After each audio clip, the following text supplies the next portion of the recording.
प्रभु तेरी वाणी जीवन की रोटी, नैनों की ज्योति अंधेरा मिटाती।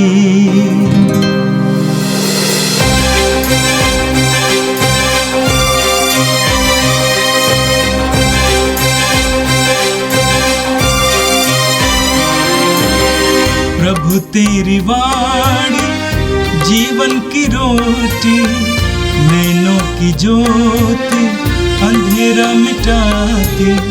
प्रभु तेरी वाणी जीवन की रोटी, नैनों की ज्योति अंधेरा मिटाती। वाणी वाणी वाणी वाणी वाणी पवित्र है, शाश्वत है, जीवन का मन्ना है। 8 नवंबर मंगलवार। पहला पाठ तीतुस के नाम संत पौलुस का पत्र, अध्याय 2, पद संख्याएं 1 से 8 और 11 से 14 तक।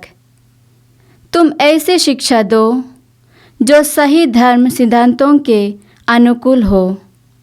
वृद्धों को समझाओ कि उन्हें संयमी, गंभीर एवं समझदार होना चाहिए और विश्वास, भ्रातृप्रेम एवं सहनशीलता में परिपक्व। उसी प्रकार वृद्धाओं को आचरण प्रभु भक्तों के अनुरूप हो। वे किसी की झूठी निंदा ना करें और मदिरा की व्यसनी ना हो। तू अपने सदाचरण द्वारा तरुण स्त्रियों को ऐसी शिक्षा दे कि वे अपने पति और अपने बच्चों को प्यार करें, समझदार, शुद्ध और सुशील हो, अपने घर का अच्छा प्रबंध करें और अपने पति के अधीन रहे, जिससे लोग सुसमाचार की निंदा ना कर सके। नवयुवकों को समझाओ कि वे सब बातों में संयम से रहें और तुम स्वयं उन्हें अच्छा उदाहरण दो। तुम्हारी शिक्षा प्रामाणिक और गंभीर हो। तुम्हारी उपदेश हितकर और अनिध्य हो। इस प्रकार विरोधी किसी भी बात के विषय में हमारी निंदा न कर सकने के कारण लज्जित होगा। ईश्वर की कृपा सभी मनुष्यों की मुक्ति के लिए प्रकट हो गई है। वह हमें यह शिक्षा देती है कि अधार्मिकता तथा विषय वासना त्याग कर हम इस पृथ्वी पर संयम, न्याय तथा भक्ति का जीवन बिताएं और उस दिन की प्रतीक्षा करें जब हमारी आशाएं पूरी हो जाएंगी और हमारे महान ईश्वर एवं मुक्तिदाता यीशु मसीह की महिमा प्रकट हो जाएंगी।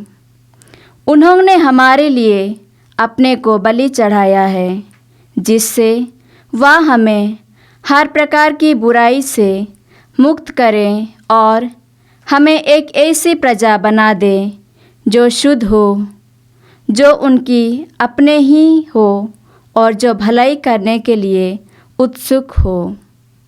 यह प्रभु की वाणी है। संत लूकस के अनुसार प्रभु यीशु का पवित्र सुसमाचार, अध्याय 17, पद संख्याएं 7 से 10 तक। यीशु ने अपने शिष्यों से कहा, यदि तुम्हारा सेवक हल जोतकर या ढोर चराकर खेत से लौटता है, तो तुम में ऐसा कौन है जो उससे कहेगा, आओ तुरंत भोजन करने बैठ जाओ? क्या वह उससे यह नहीं कहेगा, मेरा भोजन तैयार करो, जब तक मेरा खाना पीना ना हो जाए कमर कसकर परोसते रहो, बाद में तुम भी खा पी लेना। क्या स्वामी को उस नौकर को इसलिए धन्यवाद देना चाहिए कि उसने उसकी आज्ञा का पालन किया है? तुम भी ऐसे ही हो। सभी आज्ञाओं का पालन करने के बाद तुमको कहना चाहिए, हम अयोग्य सेवक भर है, हमने अपना कर्तव्य मात्र पूरा किया है।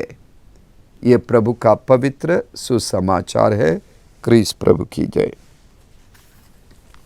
आज का पहला पाठ तीतुस के नाम पौलुस के पत्र से लिया गया है। तीतुस पौलुस का विश्वस्त अनुयायी और साथी रहे। वो गैर यहूदी था और अन्य शिष्यों से हटकर उसका खतना नहीं हुआ था। वास्तव में पौलुस ने जो सार्वभौमिक कलीसिया का जो सपना देखा था, वो तीतुस के व्यक्तित्व में वो पूरा हो जाता है। तीतुस एक सच्चे नमूने हैं। तीतुस ने यीशु को अपनाने के बाद पौलुस का साथ दिया। पौलुस के मिशनरी यात्राओं में तीतुस साथ रहा और खास करके कुरिन्थ की कलीसिया में जब संकट पैदा हुआ, वहाँ पर मतभेद हुआ, तब पौलुस ने अपने प्रतिनिधि के रूप में तीतुस को वहाँ भेजा और तीतुस वहाँ रहा। और पौलुस ने तीतुस को एक खास जिम्मेदारी दी कि वो गरीबों के लिए दान संग्रहित करे और गरीबों के सेवा करे।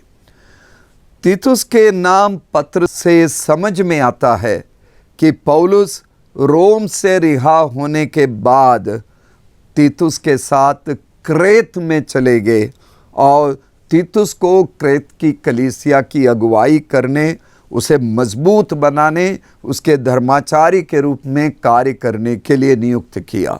तीतुस के नाम पत्र में पौलुस उसे कहते हैं कि धर्माचार्य के अधिकार के उपयोग करके योग्य व्यक्तियों को अगुवा के रूप में नियुक्त करे। वे अगुवा जो लोगों को मजबूत धार्मिक शिक्षा दे सके। और इस पत्र में 2 प्रकार के मूल संदेश है। पहला यह है, कलीसिया सत्य का मजबूत खंबा है और सत्य की बुनियाद पर कलीसिया खड़ी है। और दूसरा यह है कि कलीसिया परमेश्वर का अपना परिवार है और मसीही परिवार जो एक धर्माचार्य द्वारा संचालित है। तो आज का पाठ वहाँ पहले वाक्य में लिखा है, तुम ऐसी शिक्षा दो जो सही धर्म सिद्धांत के अनुकूल हो। और ये इस पूरे पत्र का एक बहुत महत्वपूर्ण वाक्य है। सही धर्म सिद्धांत के अनुकूल शिक्षा को देने की जिम्मेदारी पौलुस तीतुस को दे रहे हैं। और उसके आगे पौलुस तीतुस को समझा रहे हैं, वृद्धों को समझाओ कि उन्हें संयमी बनना है, गंभीर एवं समझदार होना चाहिए और विश्वास, भ्रातृ प्रेम एवं धैर्य में परिपक्व होना चाहिए। और यही सही धर्म सिद्धांत के अनुकूल है। और वृद्धाओं का आचरण कैसा हो? वे प्रभु भक्तों के अनुरूप हो और वे किसी की झूठी निंदा ना करे और न मदिरा की व्यसनी हो। और वे अपने सदाचरण द्वारा कम उम्र की स्त्रियों को ऐसी शिक्षा दे, वे अपने पति और अपने बच्चों को प्यार करे, समझदार, शुद्ध और सुशील बने, अपने घर का अच्छा प्रबंध करे और अपने पति के अधीन रहे, जिससे लोग सुसमाचार की निंदा ना कर सके। परिवार ऐसा ही होना चाहिए और कलीसिया रूपी परिवार में ये सारी अच्छाइयाँ होनी चाहिए। संयम, अनुशासन और भ्रातृ प्रेम, सेवा और ईश्वर की महिमा। और आगे नवयुवकों को समझाने की बात कहते हैं, ताकि वे सब बातों में संयम से रहे और तुम स्वयं उन्हें अच्छा उदाहरण दो। तुम्हारी शिक्षा प्रामाणिक और गंभीर हो। तो धर्म शिक्षा मजबूत, नैतिक और धार्मिकता पर आधारित ठोस शिक्षा देने की बात पौलुस करें। और पौलुस इन बातों को जिस तरह 11वें वचन में लिखा है ईश्वर की कृपा सभी मनुष्यों की मुक्ति के लिए प्रकट हो गई है। ईश्वर की कृपा, जो शब्द यूनानी में पौलुस ने उपयोग किया, वो शब्द है एपिफनी, यानी प्रकाशित। तो ईश्वर की कृपा हमारे समाज में हमारी मुक्ति के लिए प्रकाशित हुई है और उसे अपनाना है, उसे स्वीकार करना है। वो ईश्वर की कृपा क्या है? वो है सत्य। असत्य का आज बोलबाला है और सत्य ही हमारे लिए हथियार है इस असत्य का सामना करने के लिए, इस दुष्टता का सामना करने के लिए। और इसीलिए यीशु कहते हैं, सत्य तुम्हें स्वतंत्र करेगा, सत्य हमें आज़ाद करेगा। असत्यता के बीच में, झूठ के बीच में, दुनियावी माया मोह और चकाचौंध और बाजारवाद, इन सब के बीच में सत्य हमें स्वतंत्र करेगा। और इसलिए हमारे राष्ट्रपिता महात्मा गांधी अपने देश के आज़ादी के आंदोलन के पूरे दौर में बार बार इसी हथियार को हमेशा वो पकड़े रहे। वो है सत्याग्रह, सत्य का आग्रह, सत्य की इच्छा, सत्य के साथ रहने, सत्य का उपयोग करके लड़ने और सत्य को हासिल करने। उन्होंने ईश्वर की परिभाषा सत्य के रूप में दी और वास्तव में ईश्वर सत्य है। सत्य मतलब जो आनंद अनश्वर है, बाकी सारी चीज़ें नश्वर है। मृत्यु के बाद ये बाजार और तमाम चीज़ें जो दुनिया के चकाचौंध, इन सब का कोई मतलब नहीं। ये हम इन्हें मृत्यु के बाद कहीं ले जा नहीं सकते। और यीशु का सत्य यह है कि दुख पीड़ा सहते हुए, त्याग अपनाते हुए, बलिदान करते हुए वो हमें मुक्ति की कृपा देते हैं।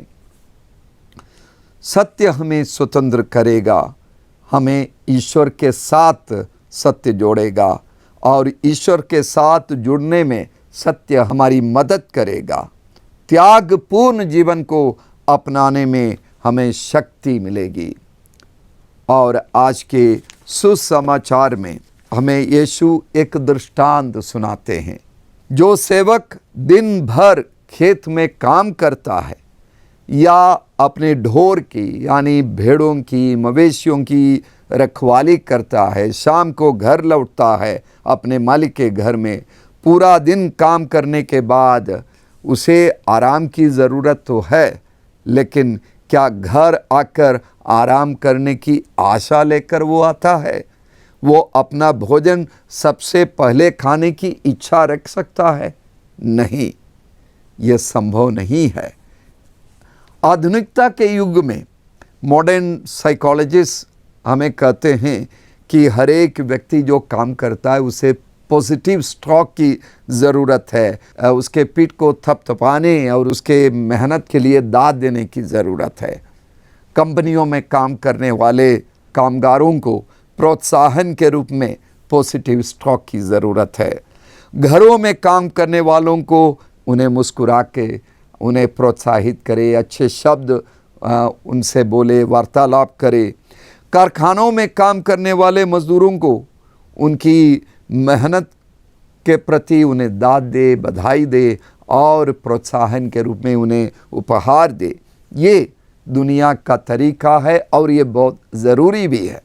लेकिन आज का सुसमाचार हमें समझाता है कि जो प्रभु के सेवक है, जो प्रभु के लिए जिन्होंने अपना जीवन दे दिया, उनसे बहुत कुछ की मांग की जाती है, उनसे बहुत कुछ और बहुत कुछ की उम्मीद की जाती है।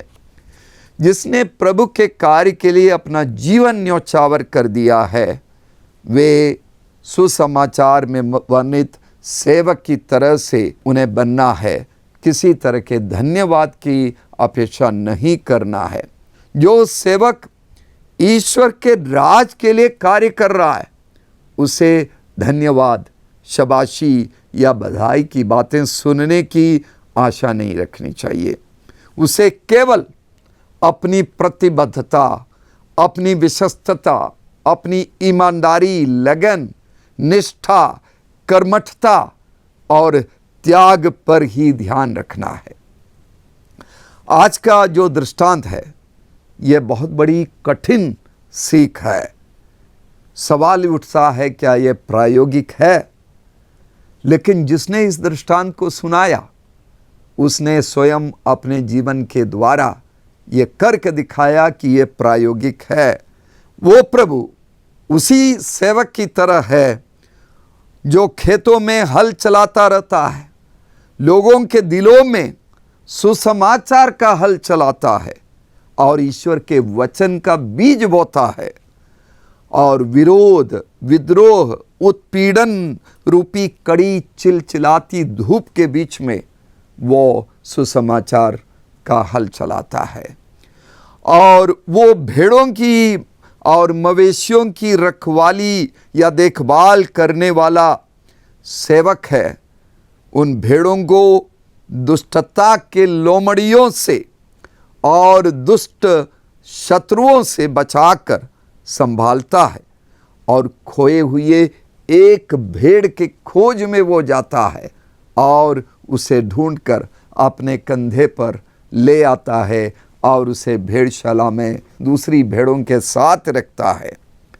वो अपने लोगों के लिए भोजन पकाकर परोसने वाला सेवक है, जो अपने शरीर और रक्त के आखिरी बूंद तक अपने भक्तों को, अपने विश्वासियों को पुष्टाहार के रूप में परोसता है और उन्हें जीवन के आगे के मार्ग के लिए मजबूत बनाता है।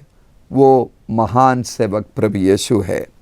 हमारे लिए यह सवाल है कि क्या हम उस महान सेवक यीशु की तरह परम पिता प्रभु की सेवा कैसे करें? दो मुख्य बातें हैं।